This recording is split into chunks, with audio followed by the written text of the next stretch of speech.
Welcome back to Catalyst University. My name is Kevin Tokoph, and in this video, we're going to be continuing our series on how to get the most out of strength and hypertrophy in your deltoid muscle. And in the previous video, part 1, we looked at the middle deltoid. In this video, part 2, we're going to be looking at the anterior deltoid. And if you want more information on the anatomy, I covered that in the previous video, so go take a look at that. I'm going to assume you know all there is to know about the anatomy, so we're going to get right into it. Exercise number 1, I'm going to be talking about very generally, and you'll see why in just a minute, but it's some type of chest press. And I'm going to be showing you a variety of these as I talk about some of the big points here. So when it comes to strength and hypertrophy, there's a lot of similarities, but a criminally oversimplified difference between the two is when we're talking about strength, we don't really care so much about the stretch on the target muscle. We really just want to pick a lift where the muscle in question is the prime mover and lift as much weight as possible and progressively overload over time.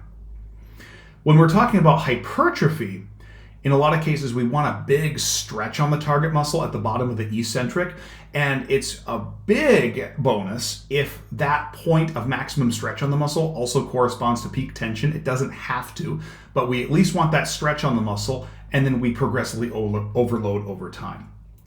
So when we talk about the chest press, I don't care if it's flat, I don't care if it's inclined. I don't care if you're using dumbbells, a barbell, a cambered bar, a machine, whatever it is, a really good proxy for stretch on the anterior deltoid, regardless whether it's a flat bench or inclined bench, typically done at 30 degrees, is when you're at the bottom of the eccentric, bottom of that press, if you feel a really good stretch on the pectoralis major, you're likely also getting a good stretch on that anterior deltoid muscle. And of course, stretch is really good for hypertrophy. Now, when you're doing a bench press of any kind, dumbbell, cambered bar, machine, regular bar, whatever it is, flat, incline, the pectoralis major is the prime mover there. There's no question about that. But the anterior deltoid also gets hit really hard. Here's a study that looked at electromyography or EMG data for the pectoralis major, triceps brachii, and anterior deltoid at various angles of inclination on the bench press. They looked at horizontal, which is 0 degrees, 30 degrees, 60 degrees, and so on and so forth.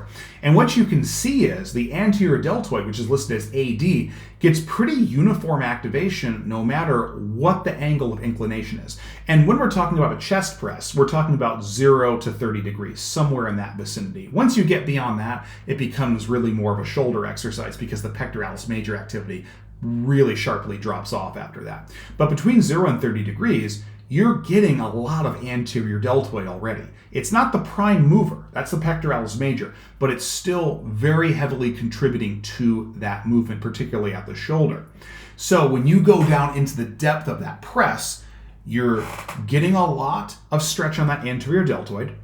The anterior deltoid's already working heavily during those press movements. So because of this, a lot of people say that if you're doing bench press of any kind, like we've talked about, flat, incline, whatever it is, even though the target, the main focus of those movements is the chest, the pectoralis major, it's also a really good anterior deltoid exercise. And for bodybuilders looking for hypertrophy, a lot of them will say, well, you don't really need anything for the anterior deltoid other than those press movements. And for a lot of people, that seems to be the case. So if you're coming at this from a hypertrophy standpoint, a lot of people will find that these pressing movements, if you do enough of them, is sufficient for anterior deltoid hypertrophy. When we're looking at strength, we want the muscle in question to be the prime mover. And in a chest press between 0 and 30 degrees, the anterior deltoid, although it's active and heavily active at that, it's not the prime mover.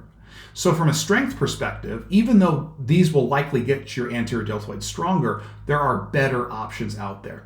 And that leads us to exercise number 2, which is a shoulder press. And shoulder presses are typically done between 60 degrees and totally vertical, so 90 degrees. You kind of just have to see what feels better for you on your shoulders. But in any case, when we look at the shoulder press, like I'm showing in the video right here, as you go down to the bottom, there is a little tiny stretch on the anterior deltoid, but the stretch that you're getting on it at the bottom is nowhere near what you're getting on the horizontal or 30-degree bench press.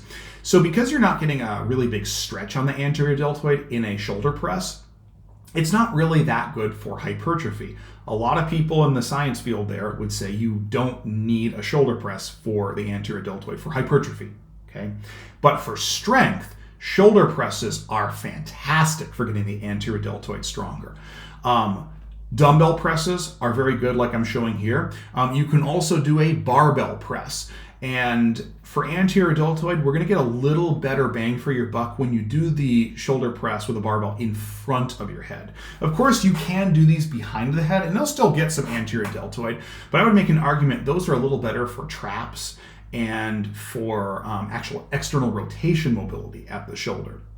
But in general, if you're trying to get the anterior deltoid stronger, either use dumbbells or use a barbell in front of your face and do it with an angle of inclination somewhere between 60 and 90 degrees. So from a strength perspective, the shoulder press is phenomenal. So what do we have so far? For hypertrophy of the anterior deltoid, we do a flat or 30-degree incline chest press. For strength of the anterior deltoid, we've got some type of shoulder press between 60 or 90 degrees. But going back to a hypertrophy argument, let's suppose that maybe everyone's a little different, right? Maybe the chest press is, for whatever reason, for a given individual, not sufficient for anterior deltoid hypertrophy. Or maybe this person just wants to get their anterior delts absolutely jacked. Well, we should get a pretty big stretch on the anterior deltoid. Can we find a way to get a bigger stretch on it than we get with a chest press? And the answer is yes. And I present to you exercise number 3, which is a reclined dumbbell front raise. So I have the bench here somewhere between 30 and 45 degrees.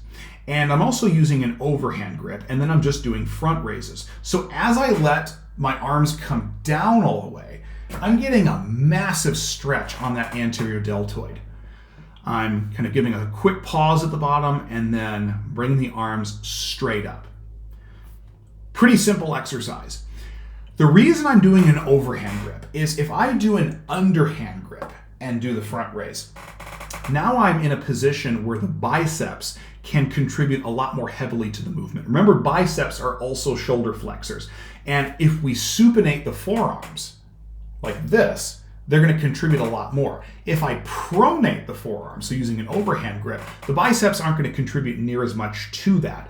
And so then I make the anterior deltoids contribute a much higher percent contribution to this movement. So overhand grip is going to be better here. And I will tell you this from experience, if you've never tried this exercise, you will feel a massive burn in the anterior deltoids, particularly at the bottom of the movement, and then of course after you finish the exercise. So from a hypertrophy standpoint, this is going to be really, really good. Now, going back to the strength argument. With strength, we don't necessarily need a big stretch on the muscle, we just need to move a lot of weight and progressively overload over time. So what a lot of people will do is, well, they'll do front raises, right? Like this, dumbbells, okay? And there's nothing wrong with that exercise.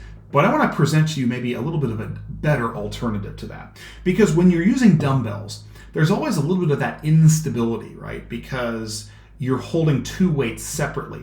If you could hold a bar that essentially joined both hands, you have better stability and therefore the ability to lift more weight.